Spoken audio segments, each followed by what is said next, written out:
Okay, good morning. ನಾನು ಮತ್ತು ಅರುಣ ಒಂದು ಸಣ್ಣ ಔಟಿಂಗ್ ಪ್ಲ್ಯಾನ್ ಹಾಕಿದ್ದೇವೆ.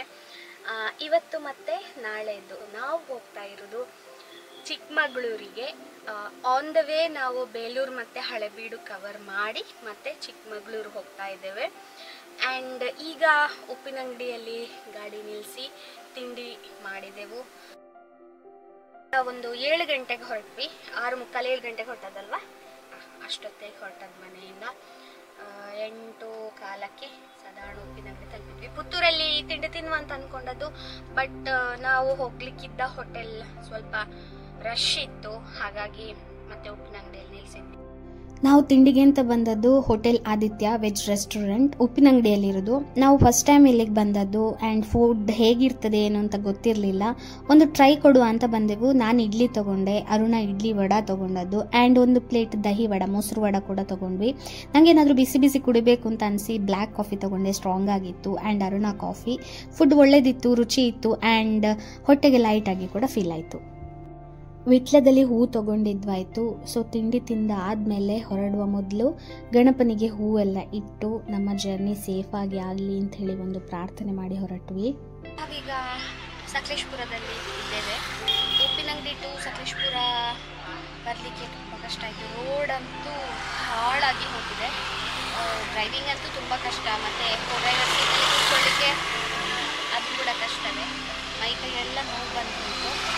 ಆ್ಯಂಡ್ ಸಕಲೇಶಪುರಕ್ಕೆ ನಾವು 11 ಗಂಟೆಗೆ ತಲುಪಿದ್ವಿ. ಸೊ ಸಣ್ಣ ಬ್ರೇಕ್ ಬೇಕು, ಸ್ವಲ್ಪ ಇಲ್ಲಿಂದ ಆ ಕಡೆ ಈ ಕಡೆ ಹೋಗುವ ಅಂತೇಳಿ ಒಂಚೂರು ಗಾಡಿ ನಿಲ್ಲಿಸಿದ್ದೇವೆ. ಈಗ ಏನಾದರೂ ತಿನ್ನುವ ಅಂಥೇಳಿ, ಒಂದು ಟೀಯ ಜ್ಯೂಸ್ ಅಂತ ಏನಾದರೂ ಕುಡಿಯುವ ತಿನ್ನುವ ಅಂತೇಳಿ ಗಾಡಿ ನಿಲ್ಲಿಸಿದ್ದೇವೆ. ಇಲ್ಲೇ ರೆಸ್ಟೋರೆಂಟ್ ಪಕ್ಕದಲ್ಲಿ ಒಂದು ಸಣ್ಣ ಅಂಗಡಿ ಇತ್ತು, ಅಲ್ಲಿಂದ ಸ್ವಲ್ಪ ಗಾಡೀಲಿ ಏನಾದರೂ ತಿನ್ನಲಿಕ್ಕೆ ಅಂತ ಹೇಳಿ ತೊಗೊಂಡ್ವಿ. ತಿಂಡಿ ಎಲ್ಲ ಆಯಿತು. ನಾವೀಗ ಬೇಲೂರು ಹೊರಟಿದ್ದೇವೆ. ಸಕಲೇಶಪುರದಿಂದ ಬೇಲೂರಿಗೆ ಎಷ್ಟು 35 ಕಿಲೋಮೀಟ್ರಾ, 40 ಕಿಲೋಮೀಟರ್ ಆಗ್ತದೆ. ಸೊ 1 ಗಂಟೆ ಬೇಕು ಸಾಧಾರಣ. ನಾವು ದಾರಿ ಖರ್ಚಿಗೆ ಅಂತ ಹೇಳಿ ಸ್ವಲ್ಪ ತಿಂಡಿ ತಗೊಂಡಿದ್ದೇವೆ. ತಿಂಡಿ ಸ್ನ್ಯಾಕ್ಸ್ ಟೈಮ್ ಒಂದು ಚಿಕ್ಕಿ ಕಟ್ಲೀಸ್,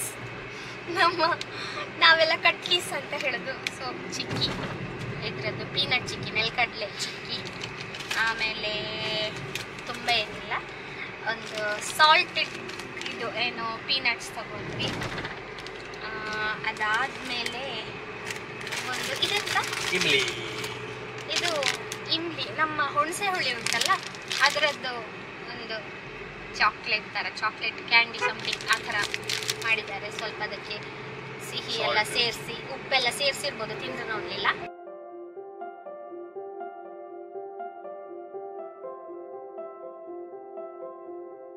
ಆಲ್ಮೋಸ್ಟ್ ಬೇಲೂರು ಹತ್ರ ತಲುಪುವಾಗ ರೋಡಲ್ಲೆಲ್ಲ ಜನ ಹಾಡು ಹಾಕಿ ಡ್ಯಾನ್ಸ್ ಮಾಡ್ತಾ ಇದ್ರು. ಗಣಪತಿ ವಿಸರ್ಜನೆ ಮೆರವಣಿಗೆ ಆಗ್ತಾ ಇತ್ತು, ಚಂಡೆ ಕೂಡ ಇತ್ತು. ಫೈನಲಿ ಬೇಲೂರು ಚೆನ್ನಕೇಶವ ಸ್ವಾಮಿ ದೇವಸ್ಥಾನ ತಲುಪಿದ್ವಿ. ಮಹಾದ್ವಾರದಿಂದ ಒಳಗೆ ಹೋದ ಕೂಡಲೇ ಒಂದು ಅದ್ಭುತ ವ್ಯೂ ಸಿಗ್ತದೆ ನಮಗೆ. ಸ್ವಲ್ಪ ರಶ್ ಇತ್ತು ದೇವಸ್ಥಾನ, ಮೇ ಬಿ ಸಂಡೇ ಆದ ಕಾರಣ ಇರ್ಬೋದು. ಇದು ಗರ್ಭಗುಡಿಯ ಎಕ್ಸಾಕ್ಟ್ ಹೊರಗಿನ ಮೇಲ್ಛಾವಣಿ. ಇಲ್ಲಿಯ ಪ್ರತಿಯೊಂದು ಕೆತ್ತನೆ ಅದ್ಭುತ. ಇದು 12th ಸೆಂಚುರಿಯಲ್ಲಿ ಆದ ದೇವಸ್ಥಾನ.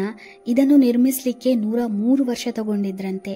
ಬೇಲೂರು ನಗರವನ್ನು ದಕ್ಷಿಣ ವಾರಣಾಸಿ ಅಂತಲೇ ನಮ್ಮ ಇತಿಹಾಸದಲ್ಲಿ ಉಲ್ಲೇಖಿಸಿದ್ದಾರೆ. ಇಲ್ಲಿರುವ ವಾಸ್ತುಶಿಲ್ಪವನ್ನು ನೋಡುವಾಗ ಆಶ್ಚರ್ಯ ಆಗ್ತದೆ. ಪ್ರತಿ ಕಂಬಗಳು, ಪ್ರತಿ ಗೋಡೆಗಳಾಗಿರ್ಬೋದು, ಮೇಲ್ಛಾವಣಿ ಅಂದರೆ ಸೀಲಿಂಗ್ ಅಂತ ಏನು ಹೇಳ್ತೇವೆ ಅದು, ಮೆಟ್ಲುಗಳ ಸೈಡ್ನಲ್ಲಿ ಮಾಡಿದಂಥ ಕೆತ್ತನೆಗಳನ್ನು ನೋಡುವಾಗ ನಮ್ಮ ಇಮ್ಯಾಜಿನೇಷನನ್ನು, ನಮ್ಮ ಯೋಚನೆಗಳನ್ನು ನಾವೇ ಪ್ರಶ್ನೆ ಮಾಡುವಾಗ್ತದೆ. ಅಂದರೆ ಆಗಿನ ಕಾಲದಲ್ಲೇ 900 ವರ್ಷಗಳ ಹಿಂದೆಯೇ ಈ ರೀತಿಯ ದೇವಸ್ಥಾನ ಕಟ್ಟಿದ್ದಾರೆ ಅಂದರೆ ಅದು ಅದ್ಭುತವೇ. ಇಲ್ಲಿರುವ ಪ್ರತಿ ಕೆತ್ತನೆಯು ಸಾಮಾನ್ಯ ಅಲ್ಲ. ರಾಮಾಯಣ, ಮಹಾಭಾರತ ಹಾಗೆ ಇನ್ನಷ್ಟು ಹಿಂದೂ ಪುರಾಣಗಳ ಚಿತ್ರಣವನ್ನು ಕೊಡ್ತದೆ ನಮಗೆ. ನಮ್ಮ ಪವಿತ್ರ ಪುರಾಣಗಳ ಕಥೆಗಳನ್ನೆಲ್ಲ ಕಲ್ಲಿನ ಕೆತ್ತನೆಯ ಮೂಲಕ ವಿವರಿಸಿದ್ದಾರೆ. ನನಗಂತೂ ಯಾವುದನ್ನು ನೋಡಲಿ ಬಿಡಲಿ ಅಂತ ತುಂಬ ಕನ್ಫ್ಯೂಸ್ ಆಯಿತು. ವಿಪರ್ಯಾಸ ಅಂದರೆ ಈ ಅದ್ಭುತವನ್ನು ಯುದ್ಧ, ಸಾಮ್ರಾಜ್ಯ ವಿಸ್ತರಣೆ ಅಂತ ಎಲ್ಲ ನಾಶ ಮಾಡಿದ್ರು. ಅದೆಷ್ಟೋ ಕೆತ್ತನೆಗಳು ಹಾಳಾಗಿಯೇ ಹೋಯಿತು. 2015ನಲ್ಲಿ ಈ ದೇವಸ್ಥಾನವನ್ನು ಯುನೆಸ್ಕೋ ವರ್ಲ್ಡ್ ಹೆರಿಟೇಜ್ ಲಿಸ್ಟ್ನಲ್ಲಿ ಸೇರಿಸಿದ್ರು. ಲೈಫ್ನಲ್ಲಿ ಒಂದು ಸಲ ಆದರೂ ನೋಡಲೇಬೇಕಾದ ಸ್ಥಳ ಇದು. ದೇವಸ್ಥಾನವನ್ನು ಆದಷ್ಟು ನೋಡಿ ನಾವು ಹೊರಟೆವು. ನಮಗಿನ್ನು ಹಳೆಬೀಡು ಕೂಡ ನೋಡೋದಿತ್ತು. ಒಳಗೆ ಫೋಟೋಗ್ರಫಿ ವಿಡಿಯೋಗ್ರಫಿ ಎಲ್ಲ ಅಲೌ ಮಾಡ್ತಾರೆ, ಬಟ್ ದೇವರ ಫೋಟೋ ವಿಡಿಯೋಸ್ ಎಲ್ಲ ತೆಗೆಯುವಾಗಿಲ್ಲ. ಇಷ್ಟ ಆಗಿ ಸ್ವಲ್ಪ ಹಸಿವಾಗ್ತಿತ್ತು, ಹಾಗಾಗಿ ನಾವು ಮಾರ್ಕೆಟಿಗೆ ಬಂದ್ವಿ. ಬಿಸಿ ಬಿಸಿ ಸ್ವೀಟ್ ಕಾರ್ನ್ ಸುಡ್ತಾ ಇದ್ರು, ಹಾಗೆ ಅದೊಂದು ತೊಗೊಂಡ್ವಿ. ಮತ್ತು ಮುಳ್ಳು ಸೌತೆ ಇತ್ತು, ನನಗೆ ಮುಳ್ಳು ಸೌತೆ ತುಂಬ ಇಷ್ಟ, ಹಾಗೆ ಅಲ್ಲಿ ಉಪ್ಪು ಮೆಣಸು ಹಾಕಿ ಕೊಟ್ಟರು, ಅದೊಂದು ತೊಗೊಂಡೆ.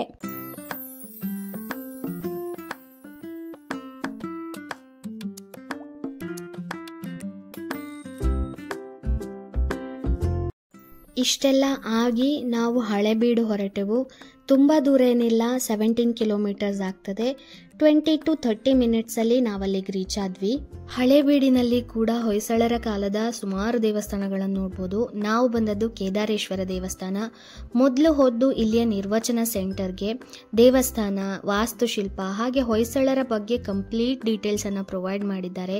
ಸೊ ನನ್ನ ಪ್ರಕಾರ ದೇವಸ್ಥಾನಕ್ಕೆ ಹೋಗುವ ಮೊದಲು ನಿರ್ವಚನ ಕೇಂದ್ರಕ್ಕೆ ಹೋಗಿ ಮತ್ತೆ ದೇವಸ್ಥಾನಕ್ಕೆ ಹೋಗುವಾಗ ನಮಗೆ ಕೆಲವೆಲ್ಲ ಅರ್ಥ ಆಗಲಿಕ್ಕೆ ಈಸಿ ಆಗ್ತದೆ.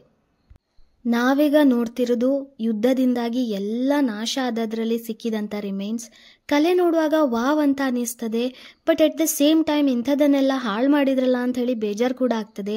ಎನಿವೇ ಇಷ್ಟಾದರೂ ಉಂಟಲ್ಲ, ನಮಗೆ ಇದನ್ನೆಲ್ಲ ನೋಡ್ಲಿಕ್ಕೆ ಸಿಕ್ಕಿತಲ್ಲ ಅಂತ ಹೇಳಿ ಖುಷಿ ಪಡಬೇಕು. ಇದಾಗಿ ನಾವು ದೇವಸ್ಥಾನಕ್ಕೆ ಹೋದ್ವಿ. ಇಲ್ಲಿ ಏನಂದ್ರೆ ಹೊರಗಿಂದ ದೇವಸ್ಥಾನದೊಳಗೆ ಕತ್ತಲೆ ಅಂತ ಅನಿಸ್ತದೆ, ಬಟ್ ಒಳಗೆ ಹೋದ ಕೂಡಲೇ ಎಲ್ಲ ಕ್ಲಿಯರ್ ಆಗಿ ಕಾಣ್ತದೆ. ಶಿವ ದೇವಸ್ಥಾನ ಆದ ಕಾರಣ ನಂದಿ ಉಂಟು.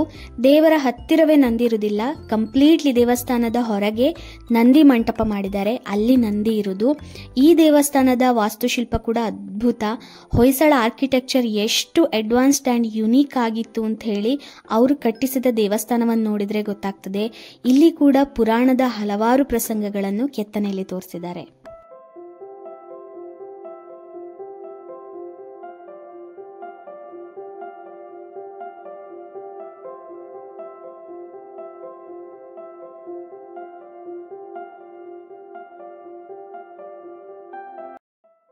ಇನ್ನು ದೇವಸ್ಥಾನದ ಕ್ಯಾಂಪಸ್ನಲ್ಲೇ ಇರುವಂಥ ಆರ್ಕಿಯಾಲಜಿ ಡಿಪಾರ್ಟ್ಮೆಂಟ್ನ ಮ್ಯೂಸಿಯಂಗೆ ಹೋದೆವು. ಇಲ್ಲಿ ಎಕ್ಸ್ಕವೇಷನ್ನಲ್ಲಿ ಸಿಕ್ಕಿದ ಅವಶೇಷಗಳನ್ನೆಲ್ಲ ಪ್ರಿಸರ್ವ್ ಮಾಡಿಟ್ಟಿದ್ದಾರೆ.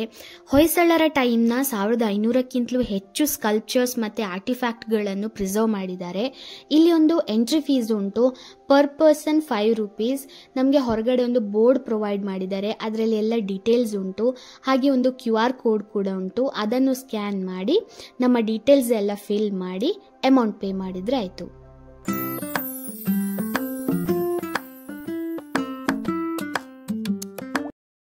ಇದೆಲ್ಲ ನೋಡಿ ಆಗುವಾಗ 3:30 ಆಗಿತ್ತು. ತುಂಬ ಹಸಿವಾಗ್ತಾ ಇತ್ತು.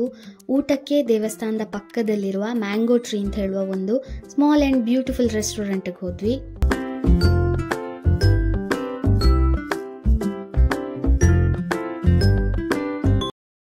ನಾವು ಹೇಳಿದ್ದು ಬಾಳೆ ಎಲೆ ಊಟ. ನಾನೇನೋ ಲೈಟ್ ಆಗಿರ್ಬೋದು ಅಂತ ಅಂದ್ಕೊಂಡಿದ್ದೆ, ಬಟ್ 10-12 ಐಟಮ್ ಇತ್ತು. ಫಸ್ಟ್ ಕಾಯಿ ಹೋಳಿಗೆ ಮತ್ತು ತುಪ್ಪ, ಬಿಸಿ ಬಿಸಿ ಹೋಳಿಗೆ ಸ್ಮೂದಾಗಿ ಸೂಪರ್ವಿತ್ತು.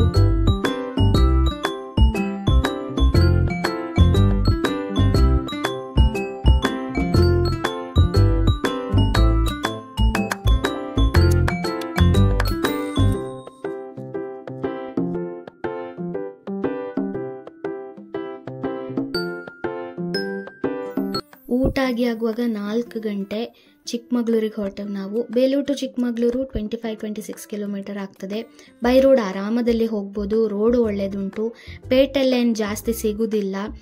4:45 ಹೊತ್ತಿಗೆ ನಾವು ಹೋಟೆಲ್ ರೀಚ್ ಆದ್ವಿ. ಚೆಕಿನ್ ಎಲ್ಲ ಆಗಿ ರೂಮಿಗೆ ಬಂದ್ವಿ. ಒಂದು ಸಣ್ಣ ರೂಮ್ ಟೂರ್ ಮಾಡ್ತೇನೆ.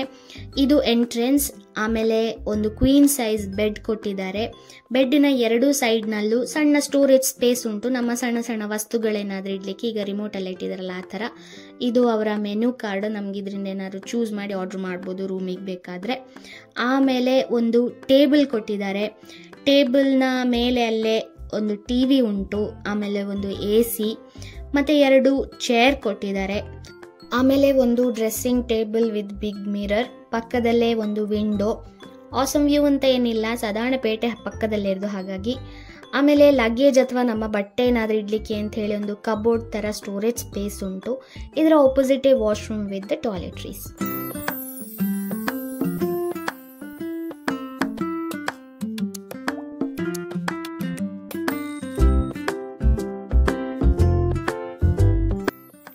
ಕಾಫಿ ಎಲ್ಲ ಕುಡಿದು ಸ್ನಾನ ಎಲ್ಲ ಮಾಡಿ ಫ್ರೆಶ್ ಆಗಿ ನಾವೊಂದು ಸಾಧಾರಣ 7 ಗಂಟೆ ಹೊತ್ತಿಗೆ ಚಿಕ್ಕಮಗಳೂರು ಪೇಟೆಗೆ ಹೋದೆವು.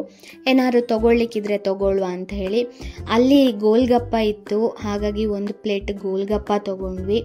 ನಾನು ಸುಖಪುರಿ ಮಾತ್ರ ತಿಂದದ್ದು, ನನಗೆ ಖಾರ ಟಾಲರೇಟ್ ಆಗೋದಿಲ್ಲ ಪಾನೀಯದ್ದು, ಹಾಗಾಗಿ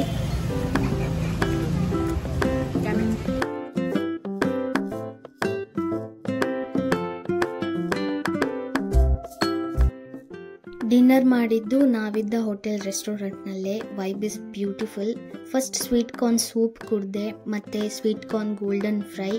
ನಾನು ರೆಡ್ ಸಾಸ್ ಪಾಸ್ತಾ ಆರ್ಡ್ರ್ ಮಾಡಿದ್ದು, ಅರುಣ ವೆಜಿಟೇಬಲ್ ಫ್ರೈಡ್ ರೈಸ್. ಕೊನೆಗೆ sweet and salt lime soda ಕುಡಿದ್ವಿ. Food it's yummy. ಡಿನ್ನರ್ ಎಲ್ಲ ಆಗಿ ನಾವು ಸ್ವಲ್ಪ ಬೇಗ ಮಲ್ಕೊಂಡ್ವಿ, ಅಂದರೆ ಒಂದು 10 ಗಂಟೆ ಅಷ್ಟು ಹೊತ್ತಿಗೆ ಮಲ್ಕೊಂಡೆವು. ಯಾಕೆ ಅಂತ ಹೇಳಿದರೆ ನೆಕ್ಸ್ಟ್ ಡೇ ಬೆಳಿಗ್ಗೆ ನಾವು ಹೋಗೋ ಸ್ಪಾಟಿಗೆ ಬೇಗ ತಲುಪಬೇಕಾಗಿತ್ತು. ಹಾಗಾಗಿ ಇದಾಗಿತ್ತು ನನ್ನ ಸಣ್ಣ ಟ್ರಾವೆಲ್ ವ್ಲಾಗ್. ನಿಮಗೆ ವಿಡಿಯೋ ಇಷ್ಟ ಆಗಿದ್ದಲ್ಲಿ ಒಂದು ಲೈಕ್ ಮಾಡಿ, ಶೇರ್ ಮಾಡಿ, ಹಾಗೆ ನನ್ನ ಚಾನಲನ್ನು ಸಬ್ಸ್ಕ್ರೈಬ್ ಕೂಡ ಮಾಡಿ. ದೇವರು ನಮಗೆಲ್ರಿಗೂ ಸದಾ ಒಳ್ಳೇದು ಮಾಡಲಿ. Thank you for watching. Bye.